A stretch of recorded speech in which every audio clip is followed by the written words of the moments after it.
I'm Laxman fitness trainer. ఇప్పుడున్న సిచ్యువేషన్లో అన్నీ లాక్డౌన్ తర్వాత అన్ని జిమ్స్ ఓపెన్ అయిపోయాయి. అంటే ఎవ్రీథింగ్ ఓపెన్ అయిపోయింది. ఎవరి లైఫ్లో వాళ్ళు బిజీ అయిపోయారు ఇప్పుడు.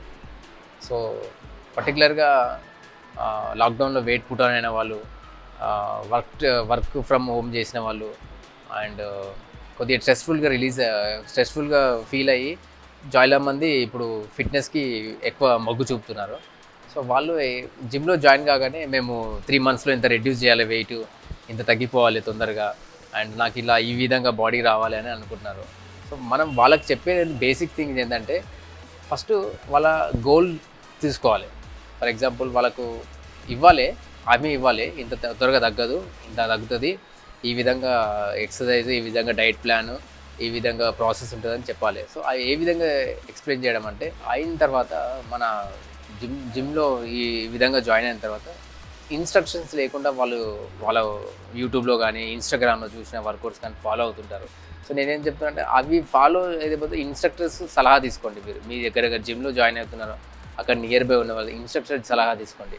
వాళ్ళ సలహా ఎలా అంటే నేను ఈ వెయిట్ ఉన్నాను, ఈ వెయిట్కి సంబంధించిన ఎక్సర్సైజు, నా ప్రొఫైల్ ఇది, నేను 4 గంటలు పడుకుంటాను, 6 గంటలు పడుకుంటాను, నేను ఇలా ఈవినింగ్ రావచ్చా, మార్నింగ్ రావచ్చా జిమ్ అని అనుకుంటారు. కానీ మనిషికి 6 to 7 hours స్లీప్ ఉండాలి. ఎక్సర్సైజ్ చేస్తే ఆల్రెడీ స్ట్రెస్లో ఉంటాము, మళ్ళీ ఎక్సర్సైజ్ అనేది ఇంకా స్ట్రెస్ అవుతుంది.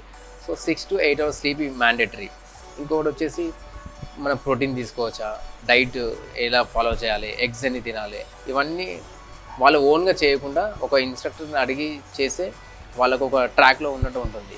ఇంకా మన సాధారణంగా చూస్తుంటాము జిమ్లో జాయిన్ కాగానే మనం ప్రోటీన్ తీసుకుంటాము, ఈ ప్రోటీన్ అడ్వైజ్ చేయాలి, ఆ ప్రోటీన్ అడ్వైజ్ చేయాలి. ప్రోటీన్ అడ్వైజ్ అనేది మన డాక్టర్లు సంబంధించిన ఇన్ఫర్మేషన్ ఇస్తారు. అంటే మనం జాయిన్ అయిన వెంటనే ఇన్స్ట్రక్టర్ చెప్పినట్టు ప్రోటీన్ ఇది తీసుకుంటే బాగుంటుంది, అది తీసుకుంటే బాగుంటుంది అనే బదులు ఒక డాక్టర్ సలహా తీసుకొని మీకు ఉన్న హెల్త్ ఇష్యూస్ ప్రకారంగా ఒక మాదిరికి వెళ్తే మీకు బెనిఫిట్గా ఉంటుంది. ఏదైతే మన ఉన్న బిజీ లైఫ్ స్టైల్ షెడ్యూల్లో ఈ విధంగా ఫాలో అవుతే మీకు బెటర్ రిజల్ట్గా ఉంటుందని అనుకుంటున్నాను. సో ఈ విధంగా ఒక వ్యక్తి జిమ్లో after joining the gym 3 to 6 months వరకు టార్గెట్ ఉంటుంది వాళ్ళకి. అంటే మన బాడీ రిథమ్ చేంజ్ చేయడానికి ఒక 45 days పడుతుంది, డైట్ రిథమ్లో రావడానికి ఇంకొక 20 days పడుతుంది. సో ఈ విధంగా వచ్చేసరికి వాళ్ళ ఇంప్రూవ్మెంట్ అంటే ఫిజికల్ ఇంప్రూవ్మెంట్ వచ్చేసి ఒక 2 to 3 months పడుతుంది. ఆ 3 monthsలో ఈయన కరెక్ట్ యాక్చువల్లీ ర్యాప్లో వెళ్తుంటాడు. ఎట్లా అంటే రెగ్యులర్గా జిమ్ చేయడము, ఆయనకి ఆ ట్రాక్ మెయింటైన్ అవుతుంది. ఇప్పుడున్న సెడెంటరీ లైఫ్ స్టైల్కి మనం మన గోల్ని సెట్ చేసుకొని జిమ్లో జాయిన్ చేయిన తర్వాత ఒక ప్రాపర్ ప్లాన్ అనేది తీసుకోవాలి. ప్రాపర్ ప్లాన్ మన ఓన్గా కాకుండా ఇన్స్ట్రక్టర్ ద్వారా తీసుకోవాలి. ఇన్స్ట్రక్టర్ తీసుకున్న తర్వాత వాళ్ళు ఏ విధంగా సజెషన్స్ ఇస్తారో అదే ఫాలో చేయాలి. And self exercise, online videos ఇవి చూసి మాత్రం మీరు ఎప్పుడు మోటివేట్ కాకండి. మీ గోల్, మీ బాడీ అండ్ మీ రెస్ట్ అండ్ మీకున్న ఇప్పుడు సెడెంటరీ లైఫ్ స్టైల్ సిచ్యువేషన్లో ఉన్న మీకు సంబంధించిన ఎక్సర్సైజే వాళ్ళు ఇన్స్ట్రక్టర్ చేయడం ద్వారా జరుగుతుంది. సో మన ఈ ప్రికాషన్స్ అన్నీ చేసి ఇన్స్ట్రక్టర్కి అనుకూలంగా వర్కౌట్ చేస్తే మీకు రిజల్ట్ తప్పకుండా ఉంటుంది. అండ్ రిజల్ట్ అనేది జస్ట్ ఫిట్నెస్ హ్యాబిట్గా తీసుకోవాలి, హాబీగా తీసుకోవాలి.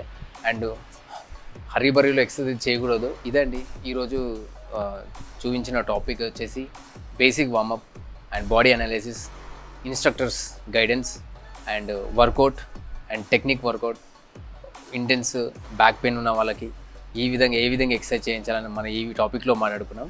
నెక్స్ట్ వీడియోలో వచ్చేసి మనం ఫర్దర్గా ప్రోగ్రామ్ ఎలా డిజైన్ చేయాలి అండ్ వర్కౌట్కి బాడీకి మధ్యలో ఎంత వర్కౌట్ డిస్టెన్స్ ఎలా ఉండాలి, ఏ విధంగా ఎక్సర్సైజ్ ప్రోగ్రామ్ డిజైన్ చేసుకోవాలి, రిజల్ట్ ఎలా ఉంటుంది, డైట్ ఏ విధంగా తీసుకోవాలి అని విత్ డైటిషియన్ విత్ ప్రాపర్ ప్లాన్గా మనం నెక్స్ట్ వీడియోలో చూద్దాం.